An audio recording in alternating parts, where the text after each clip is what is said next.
일하는 학부모가 늘면서 돌봄이 필요한 학생은 늘어나고 학교에서 돌볼 수 있는 학생 수는 정해져 있기 때문에 일과 양육을 병행하는 데 어려움을 호소하는 학부모가 많다고 합니다. 돌봄 사각지대의 아이들을 위해 지역이 발벗고 나선 곳이 있다고 해서 찾아가 봤습니다. 어떤 곳인지 함께 보시죠.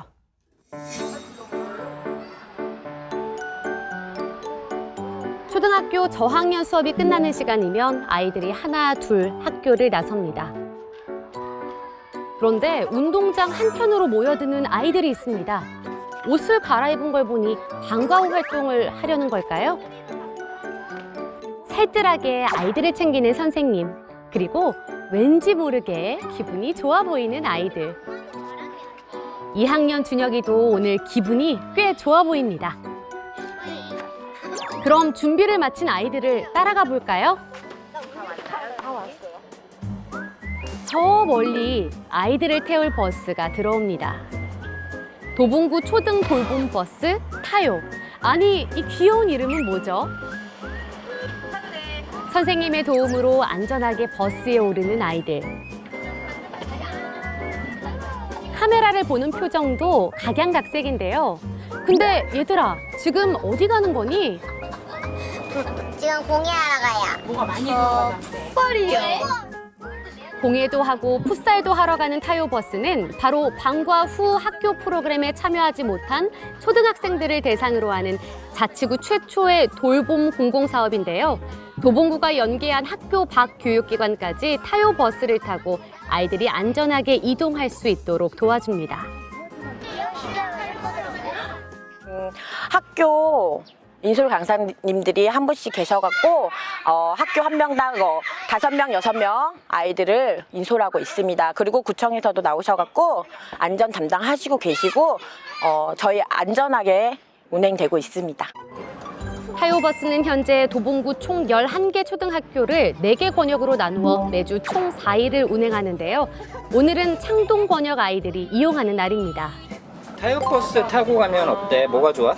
다리가 더웠는데 시원해요. 친구랑 친해질 수 있어요. 부모님이 이렇게 이 버스 타고 이용하는 거 아셔? 네, 알아요. 좋아하셔? 네, 제가 더 좋아요. 그냥 학원 가가지고 계속 공부하고 숙제하고 그거 끝나면 또 집 가가지고 쉬었다가 연습 따들하고. 학교, 학원, 집 매일 반복되는 일상에 지친 아이들에게 타요 버스 타는 날은 아주 특별한 날입니다.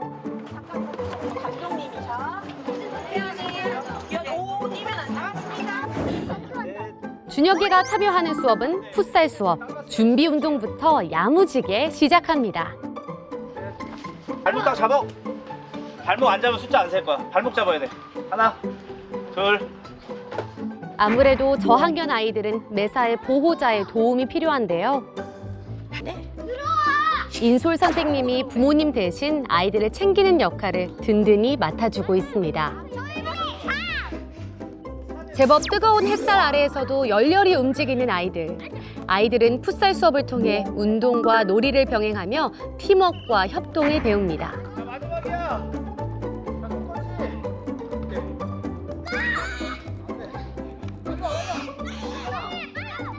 준혁 어린이도 응원에 한몫하며 아주 신난 모양이네요. 경기하면서 달리기 하면 운동도 되고 하니까 재미있어요.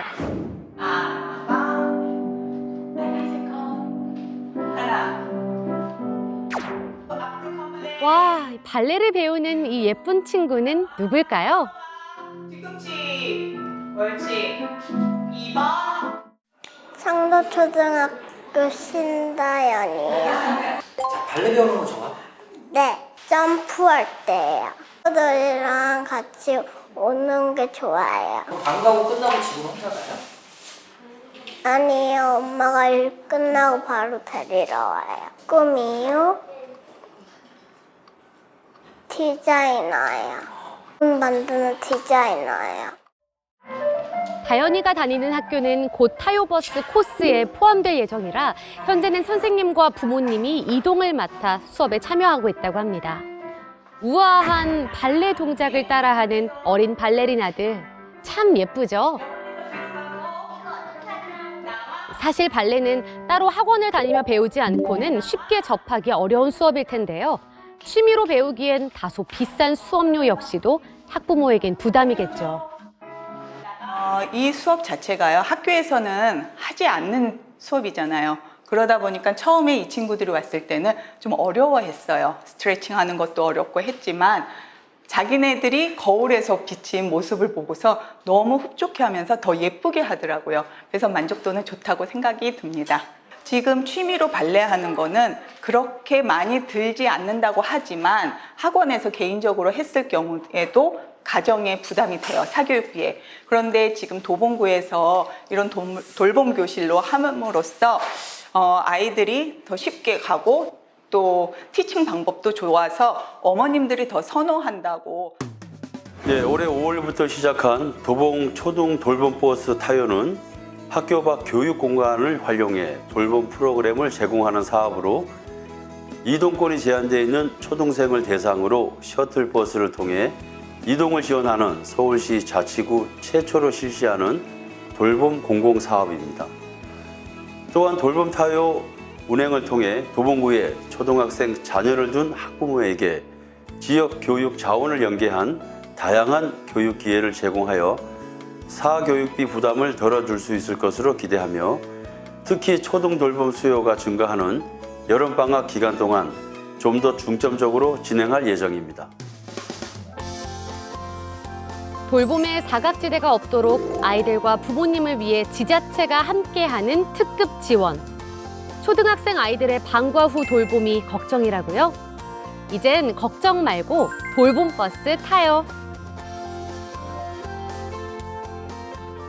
한 아이를 키우려면 온 마을이 필요하다는 말이 바로 이럴 때 쓰이는 말이 아닐까 싶은데요. 초등 돌봄 교실에 다니지 못하는 학생들을 위해서 지역이 나선 것 같아요. 그렇습니다. 초등 돌봄 교실이 그 지원자들을 다 수용할 수가 없거든요. 그래서 지자체가 직접 나서서 이런 사회적인 돌봄 서비스를 제공하고 있다고 하는 것은 매우 훌륭한 사례고요. 특히 지금 이 도봉구청 사례에서 의미가 있는 것은 지역사회에 다양한 자원들이 있는데 그런 자원들을 적극적으로 활용한다라는 거예요. 아이들 입장에서 보면은 지역사회의 어떤 문화적인 체험 그리고 진로 체험의 기회가 될 수도 있는 거거든요. 그런 의미에서도 상당히 교육적이다 그렇게 볼 수가 있습니다. 네, 돌봄 버스나 초등 돌봄 교실에서 한 발 더 나아가서 양질의 돌봄 정책이 현재 시범 운영 중이라고요. 네, 다들 한 번씩 들어보셨을 텐데요. 늘 봄처럼 따뜻한 학교, 늘봄학교가 이제 올해 2023년부터 시범 운영되고 있고요. 2025년에는 전국의 모든 학교가 이제 확대될 수 있도록 이렇게 추진되고 있습니다. 이제 늘봄학교는 기존의 이제 돌봄 교실과 방과 후 학교를 이제 연계한 융합형 프로그램이고요. 이제 학부모님이나 학생들의 수요를 조사해가지고 이제 맞춤형 방과 후 수업을 제공해서 돌봄과 동시에 이제 교육적인 측면까지 강조하고 있습니다. 그리고 이제 돌봄의 시간과 공간을 확대해서 이제 아침 시간에도 이제 돌봄 활동을 하고요. 그리고 이제 저녁 시간, 그리고 이제 또 틈새 시간까지 틈새 돌봄을 제공해서 학생들이 학교 안에 있을 때는 이제 탄탄하게 이렇게 촘촘하게 이렇게 서비스를 지원하고 있습니다. 네, 특히 학부모님들이 굉장히 좋아하실 것 같습니다. 네. 자, 늘봄학교는 그러면 어떻게 운영이 되고 있는지 좀 궁금한데요. 좀 더 설명해 주시죠. 네, 늘봄학교에서는 다양한 프로그램이 구성되어 있는데요. 어머님들 반응이 좋으신 프로그램 중에 하나가 네. 학부모님들께서 가장 난감해하시는 입학 초기 적응 기간 에듀케어 프로그램이 있어요. 네. 그래서 이제 1학년 같은 경우에는 이제 12시 10분에 끝나는 입학 초기 적응 기간이 있는데 그때 이제 뭐 담임선생님이나 아니면 자원봉사자, 그다음에 이제 실버 봉사자 분들이 이제 학생들을 돌보면서 좀 더 이제 그 방과 후 시간까지 이제 이어주는 그런 프로그램이 있습니다. 그리고 이제 기존의 방과 후 학교 수업에서 좀 더 나아가서 이제 양질의 교육 프로그램을 이제 좀 더 탄탄하게 구성했는데요. 아이들이 예술과 체육 프로그램을 충분히 할 수 있도록 그런 이제 예체능 프로그램까지 맞춤형으로 제공하고 있습니다. 그리고 지금 늘봄학교 장점 중에 하나가 네. 관계부처와 지역 기관이 함께 뭉쳤다는 점이 가장 큰데요. 네. 그래서 지역 연계형 프로젝트로 뭐 예를 들어 디지털 새싹 캠프 프로그램도 있고 하나더 프로그램, 그리고 찾아가는 KBO 티볼 교실, 그다음에 축구 교실까지 이제 지역의 인적 자원을 활용해서 전문화된 프로그램을 늘봄학교에 지원하고 있습니다. 네, 정말 다양한 프로그램이 있는데 이렇게 다양한 프로그램을 어린 나이에서 학교에서부터 이렇게 접할 수 있다면 숨겨진 특기나 재능을 더 일찍 찾는 좋은 방법이 될 것 같다는 생각도 드네요. 저도 늘봄학교를 초등학교 때 했다면 뭐 축구 선수가 있을 수도 있지 않을까. 네, 그런 생각도 해봅니다. 네, 늘봄학교가 현재 시범적으로 운영이 되고 있는데 앞으로 어떻게 추진이 될 예정인지 궁금합니다. 맞습니다. 지금은 시범이에요. 그래서 기반 조성 단계라고 봐야 되고요. 이제 운영 모델을 계속적으로 발굴하고 그다음에 성과 분석도 해보고 그리고 나서 이제 단계적으로 확산을 시키는 거거든요. 그래서 내년 정도에는 이제 시범교육청도 한 7개에서 8개 정도로 확대를 시킬 것으로 예정이 되어 있고요. 그다음에 이런 것들을 이제 지역별로 학교별로 그 운영 모델을 적용해서 확산시킬 걸로 그렇게 예정이 되어 있습니다. 그리고 나서 2025년도에 전국적으로 확대할 것으로 그렇게 계획이 되어 있습니다. 네, 앞으로 더 빠른 시일 내에 빨리 확대가 돼서 뭐 학부모님들과 그리고 또 학생들 모두가 좀 만족할 수 있는 날이 다가왔으면 좋겠습니다. 학교와 지역사회 협력으로 돌봄 서비스를 제공해서 일하는 학부모에게는 든든한 지원이 될 것 같습니다. 돌봄 버스나 돌봄 교실 외에 이 밖에 또 어떤 서비스가 필요하다고 보시나요? 이 돌봄 서비스가 맞벌이 부부들한테 특히 큰 도움이 되는 것은 사실입니다. 그런데 반드시 이 저녁까지 늦게 학교라고 하는 일정한 공간에 오랫동안 머물게 하는 방식으로 돌봄 서비스가 이루어지는 것이 가장 이상적인가. 거기에 대해서는 이견들이 있거든요. 그래서 제가 볼 때는 아이들이 가급적이면 방과 후에 심리적으로 가장 안정감을 느낄 수 있는 곳은 가정이니까 가정으로 일단 귀가를 하고 주거지 위주로 이제 돌봄 서비스가 좀 이루어지는 것이 좀 필요하지 않을까 그렇게 생각을 하거든요. 그러기 위해서는 가정에서 돌볼 수 있도록 탄력 근무제라든가 혹은 조기 퇴근제라든가 그런 것들을 좀 적용할 수 있는 사회적인 제도가 좀 마련됐으면 싶어요. 네. 어떻게 보시나요, 선생님께서는? 네. 저도 이제 학기 초에 이제 지역에 있는 이제 다함께 돌봄 센터나 이제 경기도형 아동 센터 이런 센터장님들하고 이제 통화할 수 있는 기회가 있었는데요. 이야기를 들어보니까 정말 다채롭고 그다음에 이제 다양한 시간대에 돌봄 이제 교실이 이제 다른 지역에서도 운영되고 있더라고요. 그래서 저도 요즘 같은 정보 시대에 이러한 이제 돌봄이나 방과 후 이런 정보를 한눈에 볼 수 있는 어플리케이션이나 이런 서비스가 통합 서비스가 있다면 학부모님들이 조금 더 쉽게 찾아갈 수 있다고 생각합니다. 네.